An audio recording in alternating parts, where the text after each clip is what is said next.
సాక్షి డిబేట్లో ఒక ఒక జర్నలిస్ట్ వాళ్ళు మాట్లాడే భావంగా ఏదో మాట్లాడారు. ఆ మాట్లాడిన దాన్ని తప్పని చెప్పి ఖచ్చితంగా మేమందరం కూడా తప్పని చెప్తున్నాం. ముమ్మాటికి అతను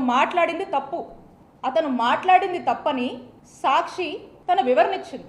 ఆ జర్నలిస్ట్ మాట్లాడినటువంటి మాట తప్పని, వైఎస్ఆర్ కాంగ్రెస్ పార్టీ అతని మాటలు తప్పని చెప్పి ఒక ప్రకటన కూడా ఇచ్చింది.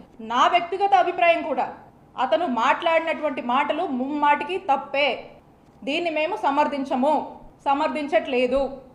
అయినప్పటికీ కూడా ఒకవైపున సాక్షి తప్పని చెప్తుంది, వైఎస్ఆర్ కాంగ్రెస్ పార్టీ తప్పని చెప్తుంది, మేమంతా కూడా తప్పని చెప్తూ ఉంటే ఇదేది పట్టనట్టు ఇందులో కూడా టీడీపీ వాళ్ళు రాజకీయాన్ని వెతుక్కొని అటు సాక్షిని తప్పుపడుతూ వైఎస్ఆర్ కాంగ్రెస్ పార్టీని తప్పుపడుతూ మా నాయకుడు జగన్మోహన్ రెడ్డి గారిని ఇందులోకి లాగుతూ మా భారతమ్మను ఇందులోకి లాగుతూ ఇందులో రాజకీయం చేసేటువంటి ప్రయత్నం చేస్తున్నారు.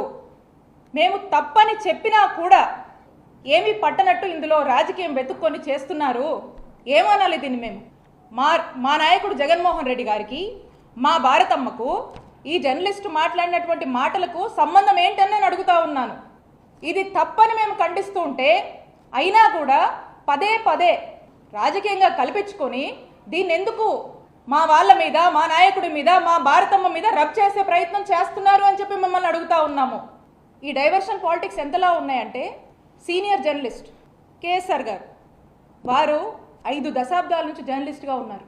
50 ఏళ్ల నుంచి ఒక సీనియర్ జర్నలిస్ట్గా ఎంతో విలువలతో ఓ చక్కటి ఇమేజ్ని క్యారీ చేస్తూ వారి యొక్క జర్నలిజంని కొనసాగిస్తున్నారు. అలాంటి ఒక వ్యక్తి ఏ రోజు ఏ విషయంలో కూడా ఒక ఎక్స్టెంట్కి మించి వెళ్ళి మాట్లాడేటువంటి మనస్తత్వం కాదైంది. న్యూట్రల్స్ కూడా తనని అప్రిషియేట్ చేసేటువంటి విధంగా తన యొక్క జర్నలిజం కొనసాగించారు వారి యొక్క దీంట్లో. అలాంటి వ్యక్తిని ఈ రోజున అరెస్ట్ చేశారు.